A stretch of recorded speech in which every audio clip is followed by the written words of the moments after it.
Parang I look at it baby steps. Parang if it makes sense. Day to day, kunwari, I gotta get this done tomorrow.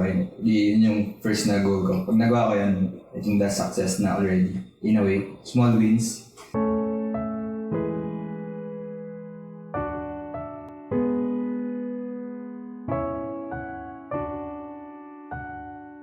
Na pag-usapan naman na natin ang success, di ba? What defines success? Yes. Ayan. So, ang tanong ko naman ngayon, kung naging successful ka na, what are your plans with your success?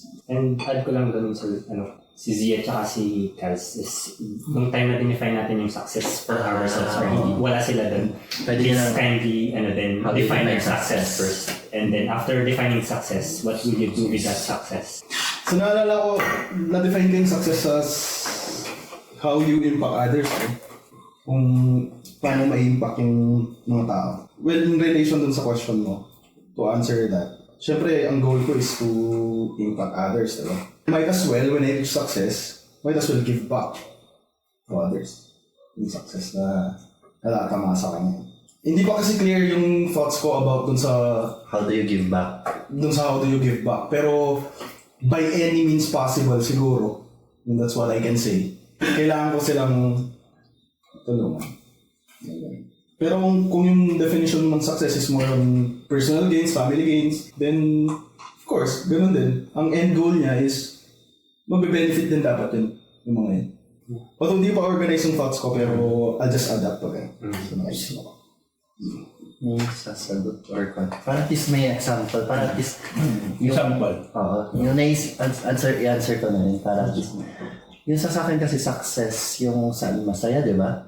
Yung saan masaya yung sarili. Actually, hindi ko maalala kung sagot ko sa success. Sir, magiging ka na ng bata. Yun. So, mga bata, actually, model ka na ng mga bata. At yun nga, kung nakakapagtulong ka na sa mga bata. So, yung naisip ko naman kung, example sa answer ko na how do you help. So, ang inisip ko magtayo ng orphanage. Tsaka yung parang mga tutulong na talaga sa mga bata na may mga donations. Yung mga mag-organize ng mga donations, so tulong na sa mga bata. Kung yun nga, kung nalulook up na yun yung parang naisip kong gagawin ko sa success. So, yun nga, magtatayo ng orphanage, tutulong. Yun nga, babalik sa kanila in any means Possible. So, mas detalye, patayo ng orphanage, mga pet rescue, mga ganun. Pet rescue. So, actually, yung animal rescue nga, sila ate, nagkukan ng mga animal rescue, mag-share. So, kung may time rin kayo, adapt rin ng mga pets, no? Sure. Animal rescue. Or yung mga viewers natin, may animal rescue. Magpan po tayo. At least, bigyan natin sila ng mga bahay. Yun yung naisip ko sa success. And to add up dun sa sinabi mo, ganun ba talaga yun? Like, kunyari may goal ka, sila din magbe-benefit ng end goal. Gets mo?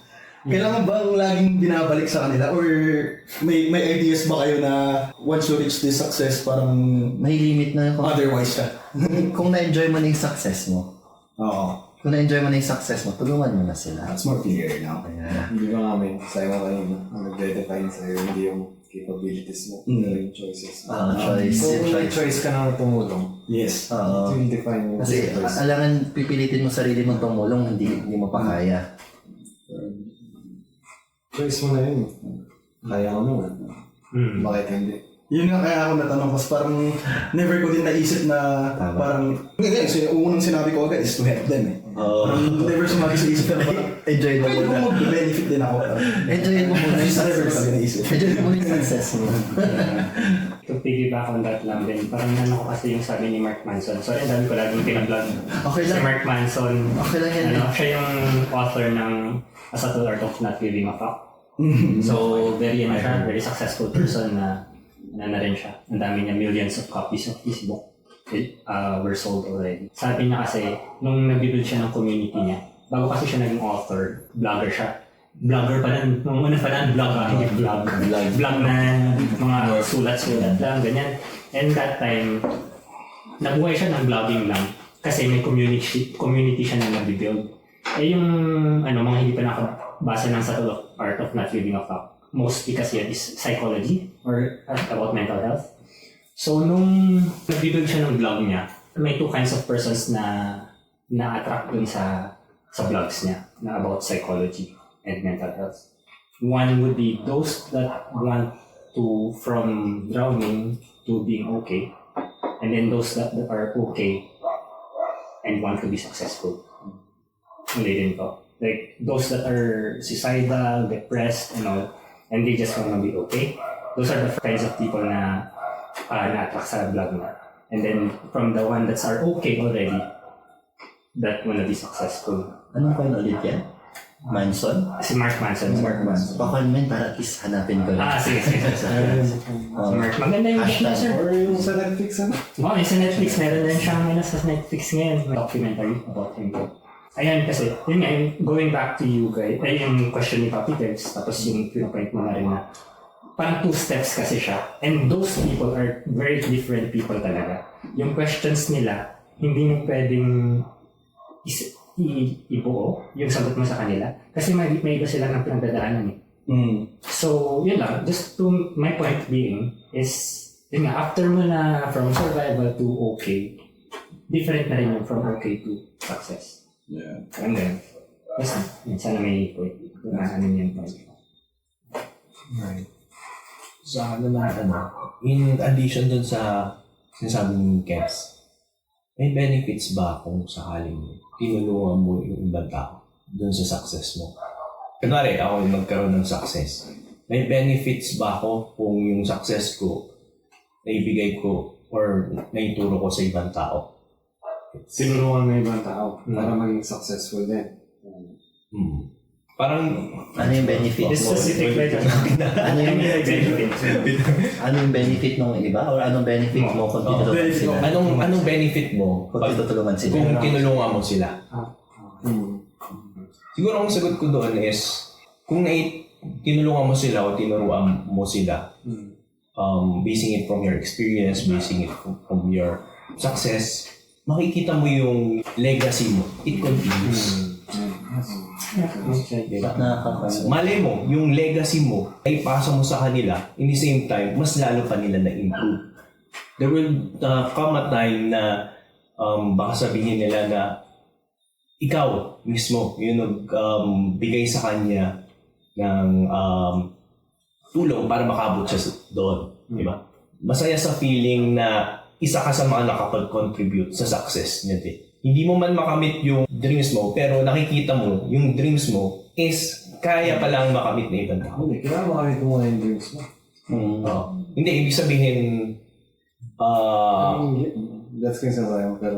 parang, Parang Gamitin mo muna yung success mo. maging successful ka muna. Kasi parang magiging successful yung iba kung ikaw hindi ka successful. At saka going back to yung point natin na yun nga, na-achieve mo muna yung success mo. Na-achieve mo na yung kaya i-define mo muna yung success moment. What is your definition of success? sa akin, ang definition ng success is yung feeling mo sobrang happy ka na. Same ko rin dyan. Yung magaan na sa feeling, in the same time, nakamit mo na yung mga dreams mo, yung goals mo sa buhay. Success. Yung parang hindi mo na kailangan maging down. Or wala ka nang hahanapin. Wala ka nang hahanapin ng iba. Push mo lang. I-challenge mo. Hindi, kasi yung success is happiness. Masaya ka naman. Pero happiness is fleeting kasi yun. Pwedeng masaya ka ngayon. Pero saglit lang yun. Mawawala na yung feeling ng happiness mo. Masasabi mo ba na, siguro rephrase ko yun, kung one time nasabi mo na successful ka kasi happy ka. Tapos, The next day, naging malungkot ka, hindi ka na successful. Example. Masaya ka na. nakuha mo yung dream job mo. Happy ka na. After 6 months, after 1 year, naging toxic yung workplace. Hindi ka na happy. Hindi ka na happy. Do you still consider that? Pero yung work mo, Yun pa rin. yun pa rin. Yung dream job mo pa rin. Kaso hindi ka na happy. Are you still successful? Medyo ano kayo. Very sorry. Hindi, go lang men. Walang may goal. Kasi definition. Kasi Yun naman yung Gusto lang na akong tanongin. At the same time, it's for you then to think about kung Sa future, if ever hindi mo man yun. full forthright mo rin yan. Actually, yung success na yan is varying. Diba? Tama ba? Yeah, that's Tama. guarantee. That's Pero very ang enjoy, sabihin na natin, hindi naman tayo stable na paminsan na lagi na lang happy and so on. There will come a time na makipil down tayo, or there will come across na mga problems and so on. Pero ang good part na yun, if you take those challenges, those difficulties, and you are able to fight na sabihin na, kaya ko ito. Kaya kong maging happy. Lahat ng mga problems na ito, kaya kong solusyonan. Pag nasolusyonan mo yun, possible na it would be considered as your success kasi nalampasan mo yung trials na yan eh. Di ba? What if, for example, may times na, yun nga, mahirap mong malampasan. Hindi naman natin masasabi na lahat ng problema walang solusyon. Lahat naman ng problema may solusyon. But, you just have to have knowledge. Yun. Kailangan mo lang magkaroon ng knowledge about that. So, reality check lang sa'yo. Hindi lahat ng problema kayo sa social. Number 1 kanyan, cancer. Social na cancer. so, yeah. Hindi lahat ng problema. Pero, ayun nga, pag na-experience mo yung mga failures, meron yung mga part na talagang hindi mo mahirapan kang masolusyonan. Doon pumapasok yung yung plans mo eh. What if sa plan A, plan B, plan C, plan D, or plan E, nagamit mo na lahat yung mga plans na yun. Actually, lahat ng alphabet, lahat ng letters, pwede ka magkaroon ng multiple plans eh. Para lang masolusyonan yung problema na yun eh. So, yun. Siguro ang sagot ko doon, maraming failures tayo may experience. But, You choose to be happy. kailangan mo lang maging positive thinker. Ayun. Kailangan mo lang maging positive thinker na kaya mo lang pasan itong mga bagay kahit mahirap. Basta, kasi sabi nga nila, yung mind natin, it controls whatever actions that we do. Pag iniisip natin na we are positive on that, then positive scenario would come. There's a higher chance or possibility that there's a positive outcome for that. So, ang definition mo for success Ang definition ko for success is you just have to be happy on what you're doing. And if there are difficult times, then take it as a challenge. Parang pwede ko interpret sa interpretation ko sa answer niya. So, ang success, correct me if I'm wrong, sir. Ang success para sa kanya is even if there are different different problems, and you keep on facing those problems on your own, and you still have a positive outlook, that's success for him. Makes sense. Yun yung parang naintindihan ko sa line of thought. Tama? Choose to be happy. You're choosing to be happy despite of the problems. That's success already for him. Tama mali. mag-fill mo ng mga plans mo from A to Z. So you keep on... You keep on Swimming. You keep on swimming. Pero meron din yung times na yung ginagawa mo talagang 100% fail. Diba? And still, you choose to be positive. And you choose to be positive, and that's success already for you. Somewhat. Pero,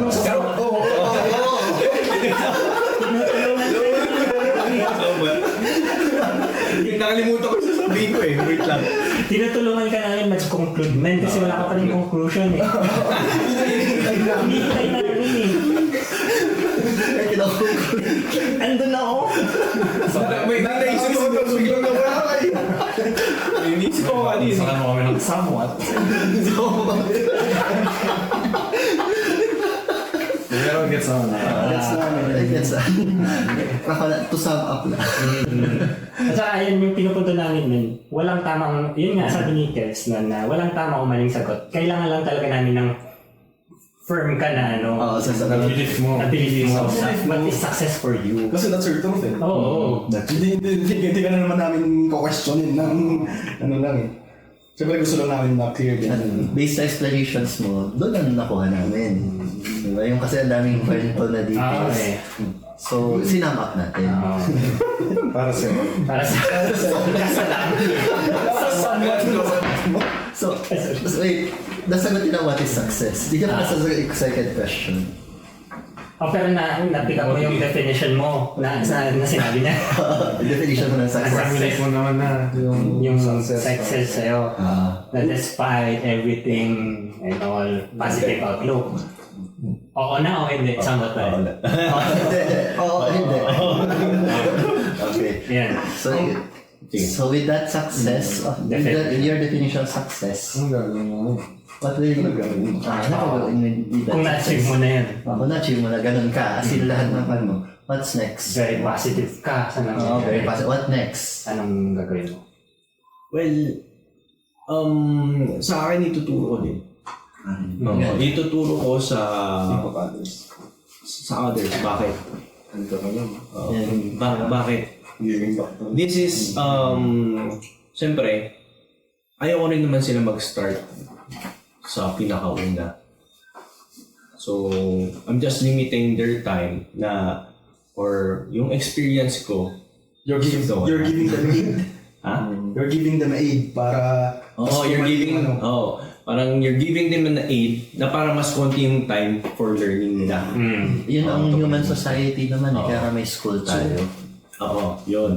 Tapos siyempre, para ma-continue rin yung legacy mo. Nice. Good answer. Good answer. Hindi mo yung legacy. Kasi naghanap si Kevin ng benefit ka. Legacy. Okay na. Okay yung benefit legacy. Kung ano yung benefit sa atin, tama yung sagot niya, legacy. Tapos yun pala naalala ko lang, sorry kasi parang hindi nga clear yung point ko kanina dun sa dalawang layers. Pinopoint kasi ni Mark Manson na yung mga tao na nandito na sa taas, yun nga parang like anong benefit or what will you do from okay to successful. Sabi niya is work, I help others. Yun nga, going back to helping others na naman, yun na naman yung answer niya. Pero, yun nga nagkakatalo kasi pag kasi nandot yun, magtatanong nandito sa baba, paano ako magtutulong sa iba? Surviving nga ako. Survival mode ako. Oo. So yun lang, parang reiterate ko lang na, yun nga, there's the kailangan i-reiterate na there's the difference sa mga tao. Siguro kung nasa survival mode. Survival. Maging selfish ka somehow. Hindi maging selfish. Maghanap ka ng tutulong sa'yo. Ask for help from Yeah, others. that's one. You can, be vulnerable in asking others for help. Yeah, kasi di ba, yung mga nandito na, gusto na nilang tumulong eh. Kasi nandun na sila. Why not? Kung nandito ka sa baba, tanongin mo sila. Yes, yeah, that's one way then. Pero, what if walang willing tumulong sa'yo? Good question. What if? Yun nga yung parang same reaction nga kami ni Papi Eddie kanina na parang, oo nga, giving back rin talaga yung end goal. Parang, meron bang iba? Parang yung question naman sa akin, meron bang iba aside from that, giving back? It's the loop. Tapos yung question naman niya na, What if walang gustong what if tumulong? walang gustong tumulong? Yun nga, kaya nga sabi ko, diba? Parang choice mo yan kung tutulong ka. Kasi what if walang tumulong sa'yo nung ikaw yung nasa... Sure. Sa basta sa What if walang tumulong? Gusto ko i-challenge yan. Gusto ko i-challenge yan. What if walang tumulong? What if na-block mo ang mga gustong tumulong dahil iniisip mo na gustong tumulong sa akin? Parang pinupush away mo yung mga gustong tumulong. Kasi parang hindi mo iniisip na tumutulong sila sa'yo. Pero in truth, tinutulungan ka, hindi lang natin nakikita. What if walang tumutulong? Diba? What if walang tumutulong? So isipin natin yan. Ang nasa mindset natin yan, wala kasing tumutulong sa akin eh. Paano kung yung nasa ibang tao, tinutulungan ka in small ways na hindi natin nakikita. Diba?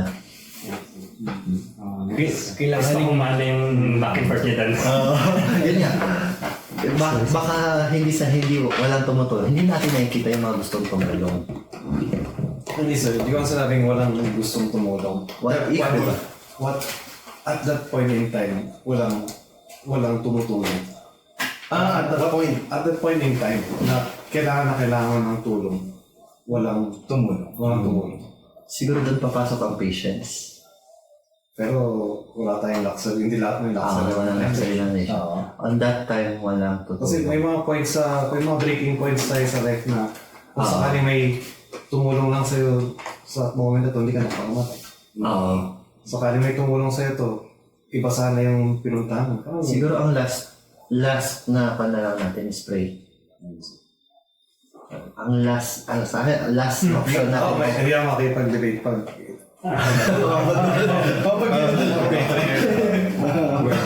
Meditate. Mahirap na yun. Although, ako din same ako ng reaction. Pero ako naman, on my part kasi, agnostic ako. I don't believe in God, or I don't believe na there's God, or I cannot attest din na there's no God. Ganyan. So, parang neutral yung mga agnostic. For my definition of being an agnostic. Pero at the same time, there's my curiosity of spirituality. Bila ko may na-answer sa what if pala tutulong. Sige. So, tulungan mo sarili mo. Hindi sir. Kasi hindi nga resources mo that time. Although, that's the only choice. Only choice. Talaga, kailangan tulungan sa sarili. Oo. Pero what if hindi enough? Hindi enough ang tulong sa sarili. Kaya di ba, kung successful ka na, tapos matutulungan mo yung iba para maging successful din. Hoping na in the future na kung maging successful sila, tuturo din sila sa iba. Ang ganda sana, di ba? Parang idea. Parang pay it forward. Parang idea ng society. Pero syempre, choice pa rin ng tao kung tutulong siya. Choice pa rin. Nagigets ko din yung sinasabi ni Cho, like, tatulungan mo yung sarili mo. Elaborate ko lang. Sige, G. Siyempre, we have to accept that we are not Superman. Hindi natin kaya lahat. So, ibig sabihin, if, for example, hindi ko sinasabi na we have to be selfish and so on.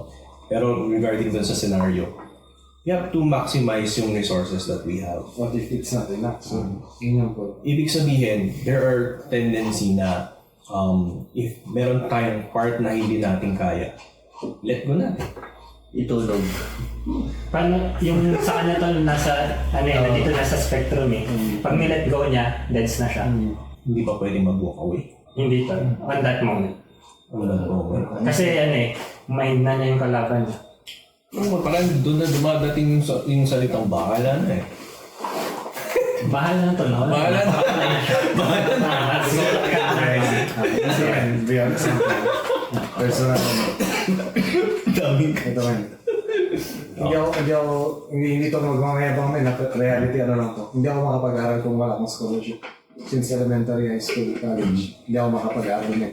Imagine mo, wala akong scholarship. As in, hindi ako makapag-aral. Kailangan ko ng tulong ng ibang tao. Pero yung mga kamag-anak ko sa Canada, Ayaw nilang tumulong. ayaw nang tumulong sa akin. Kasi ayaw na sa tatay ko. Pero yung ate ko, tinutulungan nila. Pero ako ayaw na lang tulungan kasi ayaw na sa tatay ko. So without that scholarship, hindi ako makapag-aral kung hindi ako tutulungan. Hindi pa lang tumulong, ayaw Kasi tumulong. may ibang family na yung tatay ko. Limited yung financial. So kahit gusto kong tulungan sa sarili ko, hindi ko naabot yung scholarship mo, hindi kaya nilaya ng grades ko, hindi ako makapag-aral. So yung trajectory ng buhay ko, wala ako dito sa podcast na to. Parang ganyan. What if hindi yan nangyari? Diba? But nakayanan mo. Naging scholar ka. Nagkataon lang yun sir. Hindi, huwag natin sabihin. Huwag natin nagsabihin nagkataon. Kasi nangyari na. Hindi sa nagkataon. Tapos na eh. Di ba naging scholar ka na? Sa universe ng tatangan, sa ibang universe din natin. Huwag natin isipin. We're talking about this universe. Huwag natin isipin yung ibang Sir, universe. ako yun. What if yung iba without that privilege na... What if nga, diba? So, what if may ibang tumulong? This universe lang, hindi yung taong tumulong. Yung tumulong sa is yung scholarship. Hindi sir. So, tingnan natin yung tumulong. Ang gusto ko lang sabihin doon, hindi lahat nabibigyan ng tulong. Oo, hindi lahat nabibigyan ng tulong. Pero, isipin natin yung scholarship mo. Tumulong sa'yo. Ako yun. Oo, ikaw Paano yung yun. ibang walang tumulong sa kanila? Wala rin scholarship na hindi nakapag-aral. Ayun nga. Yun yung kinukanto ngayon, men. Yung tumulong sa'yo is yung scholarship. Hindi man siya yung tumulong sa sarili. Oo, sa sarili. Oh, yun. Yun din yung sagot kanina. Tulungan mo yung sarili mo.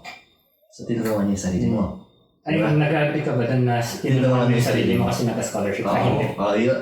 Tinulungan mo yung sarili mo. Pero ang point ko lang dun sa, ano nga gets ko yung sasabi ko, na may tumulong sa akin scholarship, tinulungan yung sarili ko. Pero may mga iba men na tinutulungan ng sarili nila pero Hindi pa kaya, di ba? hindi sa Baka, hindi sapat, di ba? Hindi ka, so hindi na sa akin. hindi na- So sa mga iba, in kind na sa, baka sa, hindi nakikita natin, in other ways ang tumulong sa kanila. wala What nang tumulong if- sa What if may tumulong? Kasi bumalik din eh. Hindi sir, counter question. Counter question, what if walang tumulong? What if may tumulong na iba? In a In sense. reality sir, hindi naman lahat ng tao. Gets ko rin yung sinasabi Pero mo. gets ko yung point. Gets din. Pero hindi lahat sir. Yung reality check nga. Check sir, hindi lahat. Hindi rin lahat hindi natutulungan. May mga tao sir talagang nagpapakamatay na sila kasi Yun nga din yung struggle niya dun sa question na yun. Na pero naniniwala siya na there's this possibility na dun sa situation na yun, meron naman talagang tumutulong na yung mga tao na yun lang na feel nila hindi sila natutulungan. Pero yung reality check niya man is there is also this Spectrum people yun, sir. spectrum kasi siya na yun wala talaga. So ang tanong ko rin dyan, tanong ko sa spectrum na yan is, nakalimutan ko. Sorry. May tanong ako dun eh. So naiisip natin na sila ngayon. Sila yung mga hindi natin natutulungan, ay yung walang tumutulong. So sino sila? How can we know? Hindi natin masasabi para matulungan. Yes. Kasi hindi sila nag-reach out. Hindi, tinatanong ko lang kung paano natin solution na yung hanapin natin. Paano natin sila matutulungan? Oo. So ngayon, paano na natin sila Kailangan mo matutulungan? yung successful. Sir. Ayun nga. Magkaroon ka ng capacity to help. Yun. So, bumalik yung tanong. Yung ngayon yung sinasabi ko kanina, sir. Pag What if walang successful ka na, choice mo na yun kung gusto mong tumulong sa iba. Oo. Tapos yung Makatulong din sila. what if walang tumulong sa taong yan, di ba? Ang mangyayari dyan, yung mga, yung mga naging successful, sila, hindi natin alam kung nag-isip na sila kung paano sila tutulungan. Parang may will naman sila. Ang sayang isipin yan, sir. Na meron mag-isip ang mga successful na tao. Sir, hindi lahat. Hindi lahat ganun. Pero meron naman. In a real world, meron din. At in a sense na, yun nga, ganun din tayo eh. Kasi in a sense na, Pero yun nga, parang we can't deny the fact na meron yung spectrum na wala talagang tumutulong. At isipin din natin, may spectrum na may gustong tumulong. Hindi, I mean, Di ba? Kasi binabalik yun na may spectrum nga na walang gustong tumulong. Eh di, balik ka rin sa'yo, may spectrum. I mean, yung Spectrum mo eh. sinasabi kong spectrum, parang spectrum siguro ng social classes. Social classes. Parang ito yung talagang mga have-nots. Ito yung mga haves. May point dito between sa dalawang to na pag tinulungan mo yung mga nandito, magiging successful sila. Ito, pag tinulungan nila yung sarili nila, without outside help, magiging successful sila. Pero meron yung mga dito sa pinaka-baba ng spectrum na kahit tulungan nila sarili nila, hindi sila magiging successful. Tapos out of reach din. Out of reach din ng mga haves, hindi rin sila matulungan. Kasi hindi siguro nila alam or hindi ko alam. Hindi, pero ano yung pinag-aawayan natin? Yeah, I think that's the best question. Ano yung pinag-aawayan kasi natin? Hindi pinag-aawayan, ano yung tinatry clarify with this conversation? Clarify natin this Parang conversation. ang pagkakagets ko na pwede point out mo is May gustong may tumulong, gustong tumulong, pero hindi ma-reach out. hindi ma-reach out. Oo. Ang pina-point out mo, may mga kailangan ito, hindi nila ma-reach out. So, parang bumabalik, yun yung sinasabi, nag-look tayo sa spectrum. Hindi, pero yung question natin ni Eddie is, What if walang tumulong? oo, yun. Kasi meron talagang reality na ganun. Wala talaga ng tulong. Yun nandito. So, anong gagawin niya, men? Anong gagawin nung nasa spectrum na yun? Yun, men. Walk away. Sabi, siya yung tinatawag siya na. Siya challenge siya na. Sabi niya, walk away. Eh, nandito nga. Pagka nag-walk away yun, dito na siya. Ayun, para... Which is, no life.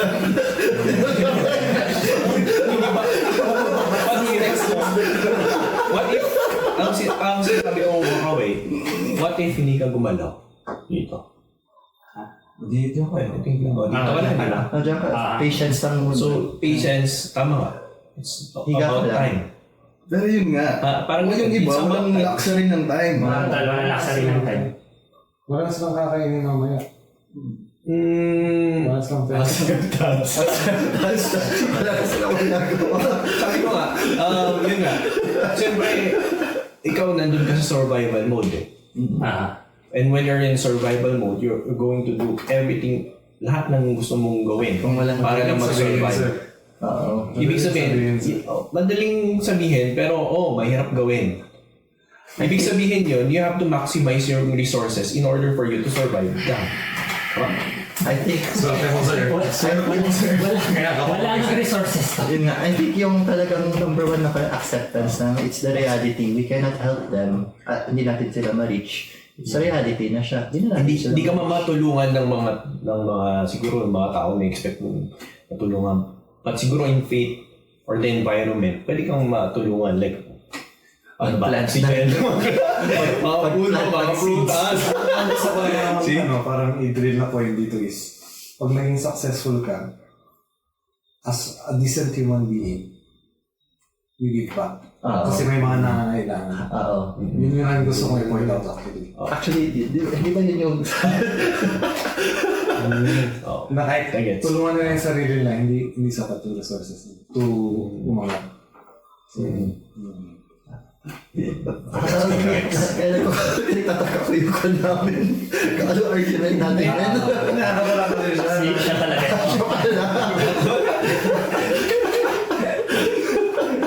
Kasi ang negative, positive. That's the key point. Oo. The decent Decency. Yeah. Gusto niya pa? Kape? Sa pang round? Pero parang yung tumatak din yun sa akin yung sinabi ni Joy. What if hindi nga napaparating dun sa gustong tumulong? There is a blockage. Yung masakit din. Yun yung masakit. Oh. Kasi What will you do? how can we solve that problem ngayon? Na blockage.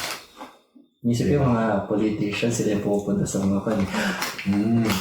Actually, yan yung tinatanong, yun dapat yung itatanong ko sa mga related. Kung familiar kayo dun sa, the veil of ignorance. Basta technically, para siyang mag-play God siya. Parang kunwari, pag gagawa ka ng society. Tapos malalagay ka rin dun sa society na yun. Pero hindi mo alam kung magiging poor ka, kung magiging rich ka, kung magiging middle class ka, kung super smart ka ba, super dumb ka ba. Paano mo i-ensure na yung society makikreate mo, merong equal rights for everyone, or merong, alam mo yun, parang livable siya. Magandang mga thought na yun. Next question. Next question. Next question na natin. Magandang Medyo kasi like playing God.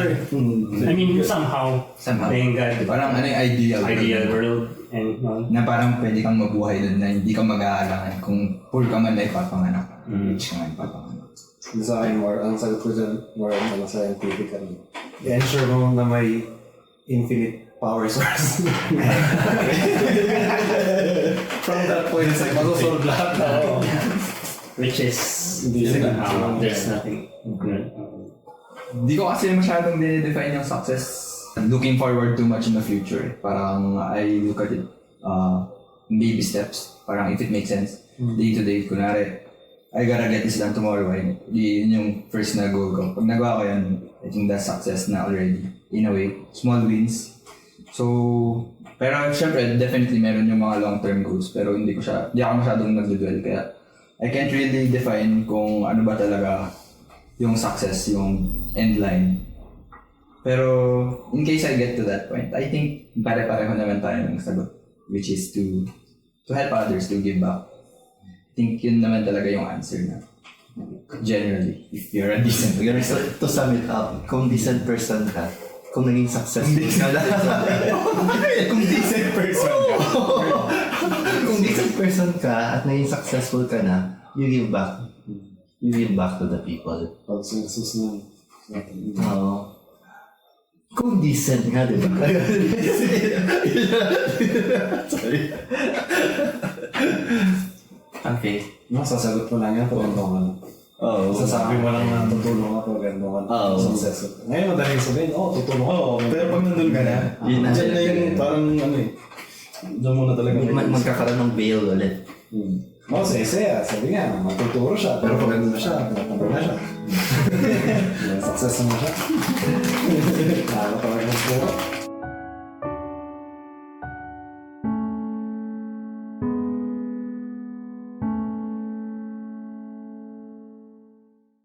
Again, this is Man of Culture. Thank you guys for watching. It really means a lot. Please like, share, and subscribe. And if you have thoughts, comments, and future topics that we can discuss, comment below.